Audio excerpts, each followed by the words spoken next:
은혜 받으실 말씀은 요한복음 19장 28절에서 30절 말씀입니다. 요한복음 19장 28절에서 30절 말씀을 다 같이 봉독하겠습니다.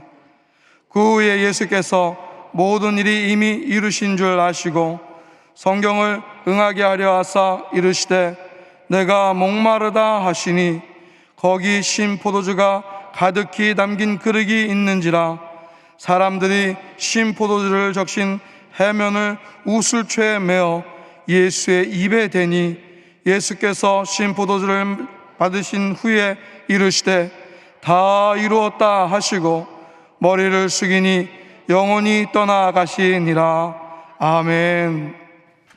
은혜로운 찬양에 감사를 드립니다. 다 같이 말씀의 제목을 따라해 주시길 바랍니다. 목마름, 목마름.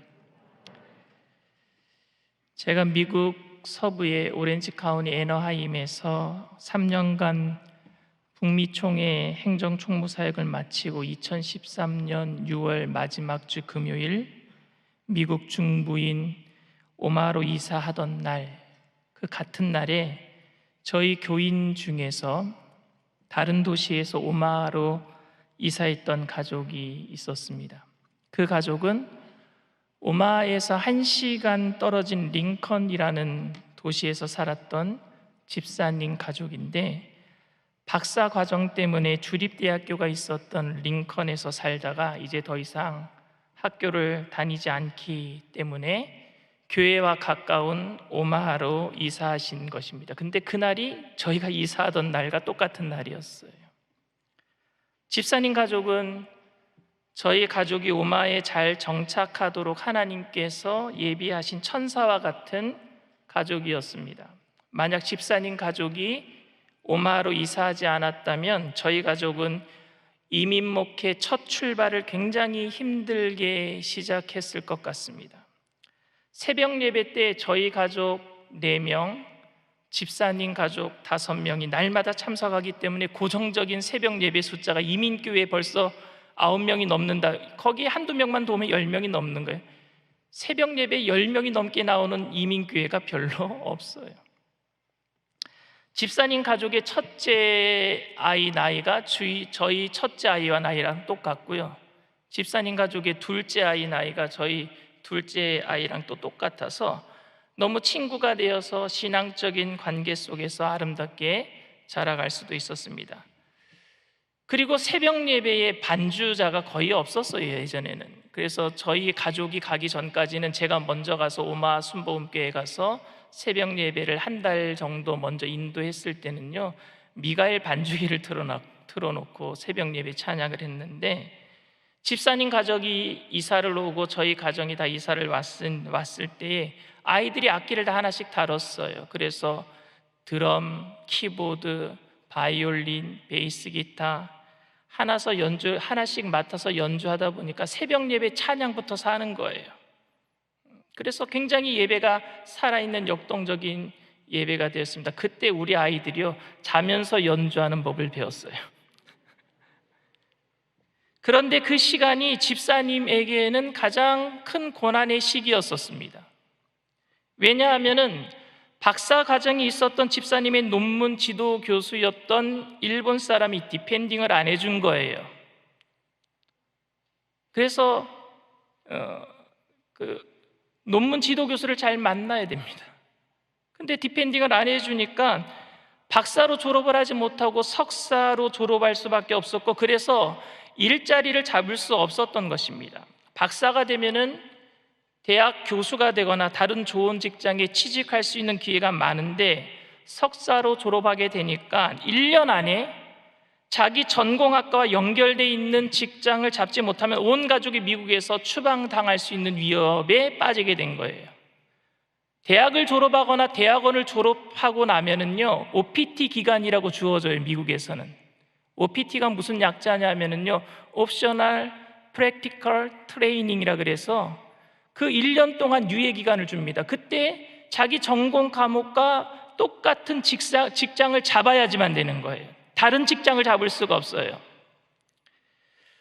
당시 집사님은 미국에 와서 공부한 지 10년이 넘었습니다. 집사님은 미국에서 아이들을 키우고 싶어 하셨어요. 왜? 아이들이 거기서 또 태어났거든요, 미국에서. 미국에서 태어난 아이들이 한국에 돌아가서 한국 학교에 적응하는 것은 정말 힘든 일입니다. 저는 그 사정을 알고 있었기 때문에 집사님 가정을 위해서 기도도 많이 했지만 집사님을 취직시키기 위해서 제가 백방으로 알아보고 노력을 많이 했었습니다. 당시 저희 교회에 나오시지는 않았지만 제가 한인 무슨 행사가 있으면은요, 한인의 행사가 있으면 빠지지 않고 참석을 했습니다. 3.1절 행사, 8.15 행사, 목사가 돼서 맨날 참석을 했어요. 왜냐하면 혹시 거기 우리 성도들 내가 전도할 사람 있는가 싶어서. 근데 거기에 고기 사업을 했던 저희 교회 교인은 아니지만 장로교회 다니셨던 한 집사님이 계셨는데 그 집사님께서 저에게 먼저 제가 한인 행사를 자주 참석하니까 저에게 오셔서 저한테 먼저 이렇게 제안을 하시는 겁니다. 목사님, 제가 영어를 잘하는데 목사님 설교를 번역해 드리겠습니다. 그러는 거예요. 그분은 미국의 중학교 때 입양이 되신 분이에요. 중학교 때 입양이 되니까 한국말도 잘하시고 영어도 아주 퍼펙트하게 잘하셔요. 근데 그분이 고기 사업을 하는 거예요.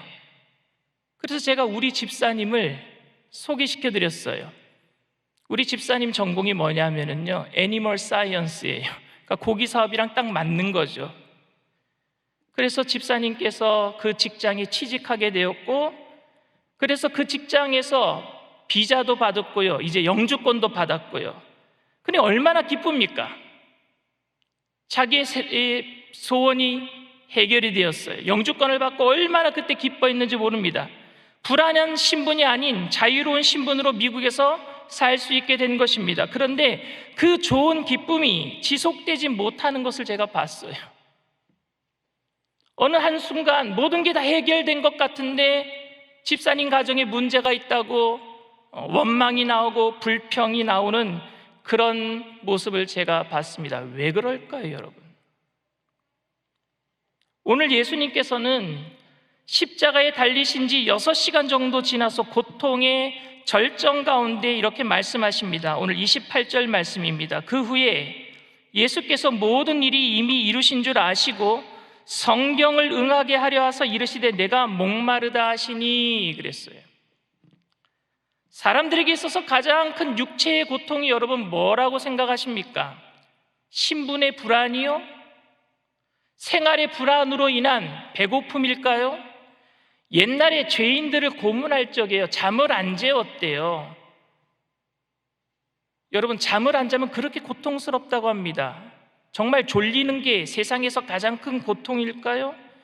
아니면 몸의 통증이요? 그런데 전문가가 이야기하는 가장 큰 육체적인 고통은 십자가의 고통이라고 합니다. 근데 그 십자가의 고통 속에서도 가장 큰 고통이 뭐냐 하면요, 목마름이에요. 숨을 쉬지 못하기 때문에 목마름. 다리에 못이 박혀 있어요. 팔에 못이 박혀 있어요. 그런데 엉덩이를 한번 들어서 횡격막을 열어서 숨을 쉴 때마다 온몸에 못이 박혀 있는 곳에 고통이 오면서 숨 한 번 쉴 때마다 고통을 느끼는 거예요. 그래서 예수님은요, 결국에 숨을 못 쉬고 목마름으로 돌아가시는 거예요. 그런데 요한은 단지 인간이 당하고 있는 고통의 절정을 표현하기 위해서 내가 목마르다, 예수님의 고통을 성경에 기록한 것은 저는 아니라고 생각합니다. 특별히 요한은 다른 복음서에서 기록하지 않는 목마르다라는 기록을 요한복음에만 기록하고 있어요. 다른 복음서에는 목마르다라는 기록이 없습니다. 성경을 응하게 하려고 하사 내가 목마르다, 이르시되 내가 목마르다, 이 기록을 요한복음에서만 하고 있어요. 무엇을 응하게 하려고 목마르다라고 하신 것일까요, 여러분? 워렌 위어스비 목사님은 갈보리에는 3개의 잔이 있었다라고 말씀을 하십니다. 첫 번째 잔은 예수님이 십자가 현장에 도착했을 때 받으신 잔입니다. 마태복음 27장 33절에서 34절 말씀입니다. 골고다 즉 해골의 곳이라는 곳에 이르러 쓸개 탄 포도주를 예수께 주어 마시게 하려 하였더니 예수께서 맛보시고 마시고자 하지 아니하시더라. 첫 번째 잔은 쓸개 탄 포도주 잔인데요, 이것을 자비의 잔이라고 합니다. 자비의 잔. 예수님이 고통이 이제 시작되는 거예요. 못을 박아야 돼요. 여러분, 수술하기 전에 뭘부터 우리에게 합니까? 마취부터 합니다. 수술하기 전에 마취하는 거예요. 쓸개가 마취제 역할을 해요. 진통제 역할을 합니다. 그런데 예수님께서는 이 잔을 거부하셨어요. 온전히 십자가의 고통을 다 느끼신 거예요. 마취된 상태에서 십자가를 지신 게 아니란 말입니다. 예수님은 첫 번째 잔을 거부하셨어요. 두 번째 잔은 여러분, 동정의 잔이라고 합니다. 예수님께서 고통이 극에 달하실 때에 오늘 내가 목마르다라고 말씀하실 때에 그 말을 들은 로마 병정들이 자기들이 일할 때 먹는 싸구려 와인, 사람들이 일하다가 힘들어서 먹는 막걸리 정도 되는 싸구려 술 말입니다. 그 와인을 스폰지에 해면에 적셔서 갈대 끝에 엮어가지고 예수님의 입에다가 적셔줬습니다. 요한복음 19장 29절 말씀입니다. 거기 신포도주가 가득히 담긴 그릇이 있는지라 사람들이 신포도주를 적신 해면을 우슬초에 매어 예수의 입에 대니. 근데 예수님은 그것을 들이키지 않으셨어요. 입술만 적실 뿐입니다. 로마 병정들이 먹었던 값싼 포도주만큼 예수님에게 베풀었던 값싼 동정이었어요. 두 번째 잔, 이 동정의 잔도 예수님은 받아 마시지 않으셨습니다. 그리고 마지막 세 번째 잔은 무엇이냐? 마지막 잔이 고난의 잔입니다. 예수님께서는 자비의 잔도 거부하시고 동정의 잔도 거부하시고 이 고난의 잔만 마셔요. 이 잔을 마시기 위해서 예수님께서는 겟세마네 기도하실 때 이렇게 기도하셨습니다. 마태복음 26장 39절 말씀입니다. 조금 나아가사 얼굴을 땅에 대시고 엎드려 기도하여 이르시되 내 아버지여, 만일 할만하시거든 이 잔을 내게서 지나가게 하옵소서. 그러나 나의 원대로 마시옵고 아버지의 원대로 하옵소서 하시고, 이후에 기도가 마쳐졌을 때 유대 병정들, 대제사장들의 하속들이 예수님을 잡으러 왔을 때에 말고라고 하는 사람이 예수님을 잡으려고 할 때 베드로가 그 칼을 뺏어가지고 그 말고의 귀를 자릅니다. 예수님께서는 그 말고의 귀가 떨어진 것을 다시 말고에게 붙여주시면서 베드로에게 했던 말이 있습니다. 요한복음 18장 11절 말씀입니다. 예수께서 베드로더러 이르시되 칼을 칼집에 꽂으라. 아버지께서 주신 잔을 내가 마시지 아니하겠느냐 하시니라. 내가 그 잔을 마실 거야. 너희들이 지금 나를 지키려고 하는데 내가 그 잔을 마실 수밖에 없어 라고 말씀하고 있는 겁니다. 예수님께서는 자비의 잔, 동정의 잔을 마시지 않았지만 고난의 잔은 우리를 위해 마신 줄 믿습니다. 여기서 다른 복음서에서 기록하고 있지 않는 내가 목마르다라는 표현을 요한만 쓰고 있어요. 요한복음은요, 목마르다라는 표현이 많이 나옵니다. 요한복음 4장과 7장에도 똑같이 목마르다라는 표현을 하고 있어요. 요한복음 4장 14절 말씀입니다. 내가 주는 물을 마시는 자는 영원히 목마르지 아니하리니 내가 주는 물은 그 속에서 영생하도록 솟아나는 샘물이 되리라. 사마리아 여인에게 내가 주는 물을 마시는 자는 영원히 목마르지 않다라고 말씀하셨어요. 요한복음 7장에도 이렇게 말씀하십니다. 요한복음 7장 37절 말씀에 명절 끝날 곧 큰 날에 예수께서 서서 외쳐 이르시되 누구든지 목마르거든 내게로 와서 마셔라. 너무 여러분 역설적인 표현 아닙니까? 지금 목말라 하시는 분이 목마름을 해결해 주시겠다라고 말씀하고 있는 겁니다. 이 말은 우리의 목마름을 해결해 주시기 위해서 그 목마름의 고통을 친히 당하신 예수님을 표현하는 것인 줄 믿습니다. 우리의 목마름을 해결해 주시기 위해서 목마름을 체험하신 예수님 말입니다. 그래서 오늘 본문인 내가 목마르다는 표현은 탄식이 아니라 목마른 사람들을 위한 목마름의 경험인 거예요. 예수님의 탄식이 아니에요. 탄식이면서도 목마른 우리들을 위해서 먼저 그 목마름을 경험하신 예수님의 그 경험 말입니다. 요한복음은 요한이 기록했지요. 요한이 또 기록한 책이 있어요. 뭘까요, 여러분? 요한계시록이요. 요한계시록 결론이 뭔지 아십니까? 요한계시록 22장 17절 말씀이 이렇게 얘기합니다. 성령과 신부가 말씀하시기를 오라 하시는도다. 듣는 자도 오라 할 것이요 목마른 자도 올 것이요 또 원하는 자는 값없이 생명수를 받으라 하시더라. 아멘. 요한이 기록하고 있는 요한계시록의 결론 부분도 뭡니까? 목마른 자도 다 와서 마셔라, 생명수를 마셔라예요. 목마르다는 표현은 고난의 극에 달한 고통의 표현이기도 하지만 인생의 궁극적 문제를 해결하시는 예수님의 결단이기도 하십니다. 모든 인생은 목마름의 문제를 경험하고 있어요. 그 목마름을 해결하기 위해서 어떤 사람은 돈을 추구하기도 하고요, 어떤 사람은 이성을 쫓아가기도 하고요, 어떤 사람은 중독에 빠지기도 하고요, 또 어떤 사람은 고상한 취미에 빠지기도 합니다. 그러나 그 모든 것을 쫓아갔을 때 일시적인 해소는 있기는 하지만 더 큰 목마름이 다가올 수밖에 없는 것을 누구든지 다 경험합니다. 우리가 돈에 목말라서 돈을 찾는 것도 아니고 이성에 목말라서 이성을 찾는 것도 아닙니다. 궁극적인 것을 모르기 때문에 다른 것들로 채워보려고 하는 거예요. 이에 대해서 솔로몬은 자신이 경험한 것을 정확하게 이야기하고 있습니다. 전도서 1장 2절 말씀입니다. 전도자가 이르되 헛되고 헛되며 헛되니 모든 것이 헛되도다. 솔로몬은 큰 집에서도 살아봤고요, 많은 여자를 아내로 맞이해서 같이 살아도 봤고요, 술과 음악에 빠져도 봤고요, 공부를 열심히 해서 지혜를 쌓아봐도 모든 것이 결국은 목마름인 것을 이야기하고 있습니다. 그런데 인간이 이런 눈에 보이는 것들을 추구하는 것은 어쩔 수 없는 일인 것 같습니다. 왜냐하면 인생이 너무 짧기 때문에. 이 짧은 시간 동안에 내가 뭔가 해결해 보려고 살다 보니까 눈에 보이는 것으로 채워 넣어서 목마름을 해결하려고 하는 그 인생의 연약함이 보인단 말입니다. 그런데 예수님께서는 이 인생의 문제를 해결해 주시기 위해서 십자가에 우리 인생의 모든 목마름의 문제를 먼저 체험하신 줄 믿습니다. 그래서 내가 목마르다라고 말씀하고 있는 거예요.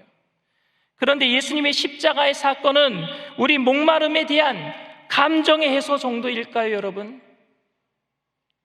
큰 소리로 찬양하고 큰 소리로 기도하고 나면 묵었던 채층이 내려가듯이 시원한 감정을 만드는 정도가 목마름의 해결일까요? 여러분, 그렇게 찬양하고 기도하고 나면은 그 이후로 영원히 목마르지 않던가요? 예배 드리고 나면은 세상에 나가서 영원히 목마르지 않던가요? 또 목마름이 다가오지 않았습니까? 다시는 목마르지 않겠다라는 선언은 단순한 감정적 해결을 말하고 있는 것이겠습니까? 예배 한 번 드리고 나면 목마름이 해결된 것처럼 감정적으로 내가 뭔가 기쁨을 얻었기 때문에 목마름이 해결된 것 같은 감정의 해소가 정말로 예수님이 영원히 목마르지 않을 것이다라는 그 선언과 똑같은 말이겠습니까, 여러분? 서두에 예화에 말씀드렸듯이 집사님 가정의 문제는 신분의 문제였었습니다. 그런데 막상 영주권이라는 신분을 얻게 되었을 때는 정말로 뛸 듯이 기뻤지만 그 기쁨이 오래가지 못한 것입니다. 영주권을 얻었다는 기쁨이 사라져도 정말 중요한 것은 무엇입니까? 진짜로 중요한 것은 영주권을 얻었다는 거예요. 그 서류가 왔다는 거예요. 아무리 삶에 어려움이 있더라도 영주권을 지금 얻어서 미국에 살고 있지 않습니까? 기쁨은 사라져도, 삶의 기쁨은 사라져도 남아있는 건 뭡니까? 영주권 서류고 지금 당장 미국에서 쫓겨나지 않는다라는 사실입니다, 여러분. 감정이 중요한 것이 아니라 지금 미국에서 합법적으로 살 수 있다는 서류가 중요한 것 아닙니까? 마찬가지로 예수님께서 다시는 목마르지 않겠다라는 선언은 구원에 대한 법적인 선언인 줄 믿습니다. 영원히 목마르지 않다라는 것은 구원에 대한 법적인 선언이란 말입니다. 우리에게 진정한 선물은 여러분 무엇이겠습니까? 여전히 고난이 있어요. 우리의 삶에는 눈에 보이는 것이 없고 손에는 잡히는 것이 없어요. 여전히 코로나19가 창궐하고 있고요. 전쟁의 소문 때문에 기름값은 폭등을 했고요. 젊은이들은 점점 실업자가 늘어가고 있고 일자리는 생기지도 않고요. 나라는 사분오열돼 있고요. 여전히 우리 삶에 목마름이 존재합니다. 그런데 그때마다 우리는 기쁨을 느껴야만 됩니다. 그 목마름이 그 기쁨 때문에 해소되는 것 같아 보여요. 카타르시스를 느껴야 하지만 그 고난에서 해결된 것 같아요. 그래서 이상한 곳을 찾아다닙니다. 나에게 기쁨을 주는 곳을 찾아갑니다. 기쁨을 느끼기 위해서 소리도 질러봅니다. 그런 우리들에게 주님이 이렇게 말씀하시는 거예요. 내가 너희의 목마름의 해결을 위해서 죽음으로, 십자가의 죽음으로 너의 목마름을 해결했다라고 말씀하고 계시는 거예요. 베드로전서 2장 9절 말씀입니다.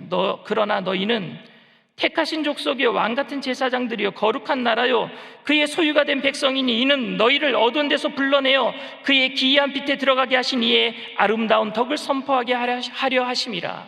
아멘. 우리는 이 땅에 고난 중에 살고 있지만 아직도 내 삶의 목마름이 해결된 것 같지 않은 그런 환경 속에서 살고 있지만 우리는 택하신 족속이요 왕같은 제사장이요 거룩한 나라요 하나님의 소유된 백성인 줄 믿습니다. 이미 천국 백성이 되었단 말입니다. 신앙생활은 카타르시스를 느껴야만 되는 것이 아닙니다. 여전히 돈이 없어서, 재미가 없어서 인생의 목마름을 느끼지만, 신앙생활에도 여전히 목마르지만 주님은 이미 우리를 영원히 목마르지 않도록 이미 십자가의 사건을 통해서 해결해 주신 줄 믿습니다.